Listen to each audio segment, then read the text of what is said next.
या अमीरुल मोमिनीन को लाने का इस्लामी टच और इस्लामी टच की बातें कर रहे थे कि इनके दरमियान तो कुरान अंदाजी होनी चाहिए। क्योंकि एक कहता है मैं लीडर ऑफ अपोजिशन हूं, मैं बात करूंगा, ठीक है भाई। एक साहब कहते हैं मैं पार्टी चेयरमैन हूं, मैं बात करूंगा, वो भी ठीक है। एक कहते हैं मैं साबिक स्पीकर हूं, मैं उस कैपेसिटी में बात करूंगा।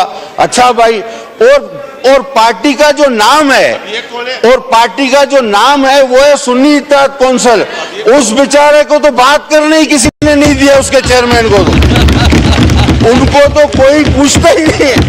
अभी मैं ये हैरान हूं, हमारे चेयरमैन साहब ने कहा, नए चेयरमैन साहब ने, दोनों चेयरमैन है, मतलब उनके चेयरमैन एक ही बात है, बड़े भाई हमारे, उन्होंने कहा कि मुझे पसंद थी जमात इस्लामी और एमक्यूएम, ओके, लेकिन इलेक्शन लड़ा इन्होंने पीपल्स पार्टी के टिकट पे चेयरमैन, और फिर गए ये पीटीआई में, चेयरमैन बने पीटीआई के और शामिल हो गए सुन्नी इत्तेहाद कौंसिल।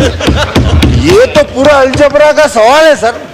अगर इसको छाप दिया जाए तो स्टूडेंट फेल हो जाएगा। आप ये मतलब कहां से ये बातें आ रही हैं?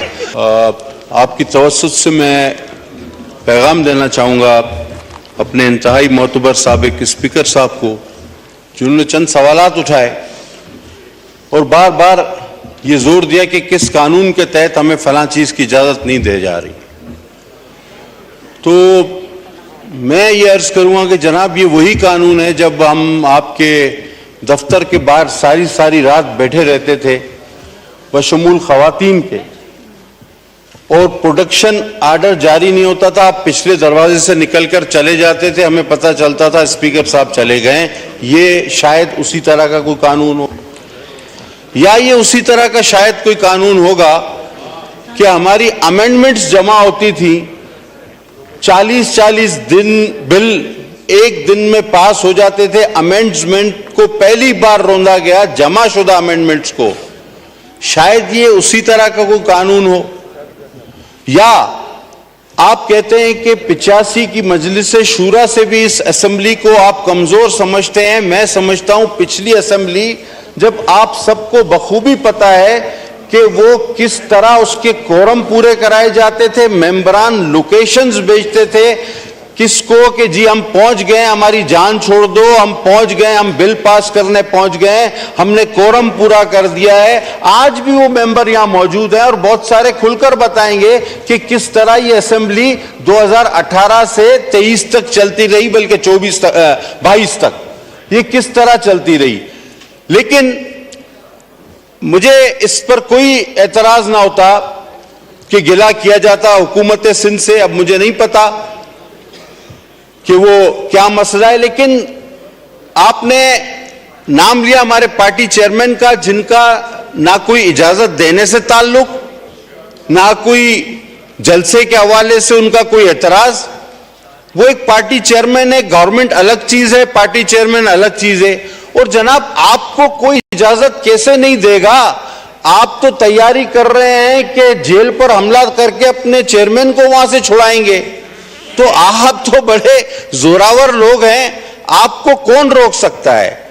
बाकी आपने रिवायतन कराची वालों से एक, मेरे ख्याल में शायद नफरत का जो एक रिवायती इजहार है वो किया। देखें, हम भी आपके भाई हैं, आप लोग इलेक्शन जीते हैं, तो आप ये मत समझें कि सिर्फ इलेक्शन केपी में हो रहा था, इलेक्शन पूरे पाकिस्तान में हो रहा था।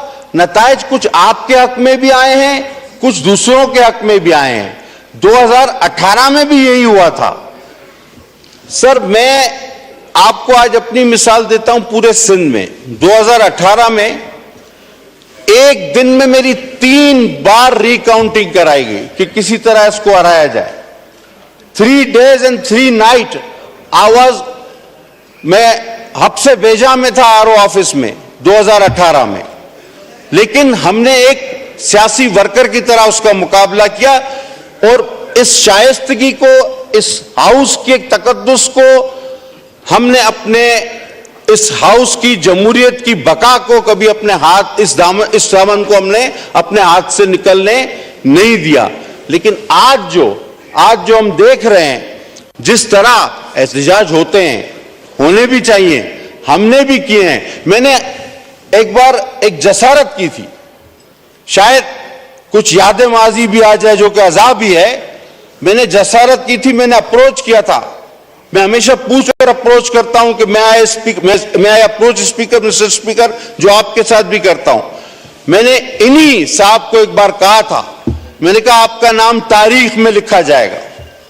आज जो आप कर रहे हैं हाउस पर बिजनेस है, मेरे पास रिसीविंग है, आप उसको एकदम इग्नोर कर रहे हैं। आप तारीख में लिखे जाएंगे कि इस तरह भी इस हाउस में हुआ है। ये मैंने अप्रोच करके कहा है। अब इसके लिए हलफ मैं भी उठाने को तैयार हूं, हलफ सामने वाला भी उठाए कि ये बात मैंने की थी या नहीं की थी, कि तारीख में ये बदतरीन मिसाल साबित होगी। लेकिन हम आज फिर ये चाहते हैं कि इस हाउस का तकद्दुस बहाल हो, हम और आप मिलके इस मुल्क की मुश्किलात में कमी करें, हम और आप मिलके इस मुश्किलात का सामना करें। तमाम इख्तिलाफात के बावजूद हर पार्टी ये कहती है कि फला जगह मैं जीता हुआ हूं, फला जगह मैं जीता हुआ हूं, फला जगह मैं जीता हुआ हूं। अब आप अगर ये समझते हैं कि सारी जगहों पर आप जीते हुए हैं, तो फिर आप ऐसा करें मेरे भाई कि आप की सारी सीटों पर अपने लोग बिठा दें, और जो आपका एक ख्याल था प्रेसिडेंशियल फॉर्म ऑफ गवर्नमेंट या अमीरुल मोमिनीन को लाने का, कि जिसके लिए आप इस्लामी टच और इस्लामी टच की बातें कर रहे थे, वो आप कर लें। देखिए 4 साल में आपको इतना ज्यादा हमेशा एडवांटेज मिला, हमेशा मौका मिला, हमेशा आपके साथ ताउन हुआ, हर एजेंसी का, हर ताकतवर इदारे का आपको कोरम पूरे करके दिए। मैंने कहा ना, लेकिन उस 4 साल में आपने करोड़ नौकरियां दे दी, लाखों घर बना दिए, हजारों डैम बना दिए। तो जनाब इस मुल्क के अवाम भी इतने कजहन नहीं जितने आप समझते हैं। आप अपनी रिवायात को अगर थोड़ी देर के लिए याद करें, 5 मिनट के लिए, तो बखुदा आपको ये हाउस और आप स्पीकर साहब जिस तरह इस हाउस का तकद्दुस बरकरार रखने की कोशिश करते हैं, पूरा मौका देते हैं वहां पर। हालांकि मैं ये सोचता हूं कि इनके दरमियान तो कुरान अंदाजी होनी चाहिए, क्योंकि एक कहता है मैं लीडर ऑफ अपोजिशन हूं, मैं बात करूंगा, ठीक है भाई। एक साहब कहते हैं मैं पार्टी चेयरमैन हूं, मैं बात करूंगा, वो भी ठीक है।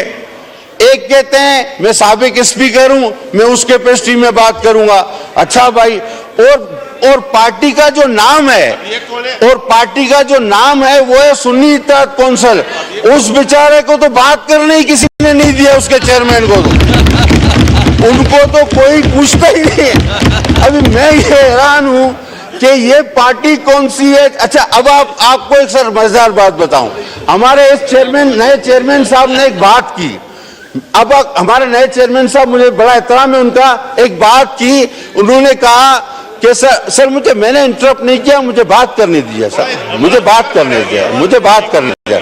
हमारे नए चेयरमैन साहब ने एक बड़ी जबरदस्त बात की अपनी एक तकरीर में, मुझे बड़ी पसंद आई। हमारे चेयरमैन साहब ने कहा, नए चेयरमैन साहब ने, दोनों चेयरमैन है, मतलब उनके चेयरमैन एक ही बात है, बड़े भाई हमारे, उन्होंने कहा कि मुझे पसंद थी जमात इस्लामी और एमक्यूएम, ओके, लेकिन इलेक्शन लड़ा इन्होंने पीपल्स पार्टी के टिकट पे चेयरमैन, और फिर गए ये पीटीआई में, चेयरमैन बने पीटीआई के और शामिल हो गए सुन्नी इत्तेहाद कौंसिल। ये तो पूरा अलजबरा का सवाल है सर। अगर इसको छाप दिया जाए तो स्टूडेंट फेल हो जाएगा। आप ये मतलब कहां से ये बातें आ रही हैं? और सर आप सीनियर आदमी हैं, अभी आपसे थोड़ा सा हौसला, थोड़ा सा तसल्ली रखें। मैं कोई ऐसी बात नहीं कर रहा, मैं तो इस हाउस को जरा सा पिछड़ा वक्त याद दिला रहा हूं। पटेल साहब, अगर एड्रेस द चेयर और प्लीज अब वाइंड अप कीजिए। सर मैं तो इस उसूल का कायल हूं कि मैं एड्रेस ही चेयर को करता हूं, लेकिन अगर दोनों जानिब से इस पर अमल किया जाए तो ज्यादा बेहतर है। हकीकत बात यह है सर, हकीकत बात यह है कि इस वक्त जो हालात है ना, वो मैं आपको तुफैल न्याजी की जुबान में अगर बयान कर दूं, वो कहते हैं कुछ शौक दी यार फकीरी दा, कुछ शौक सी यार फकीरी दा, कुछ इश्क ने दरदल रोल देता, कुछ दुश्मन का कुछ क्या कसर ना छोड़ी सी, कुछ जहर रकीबा गोल देता, कुछ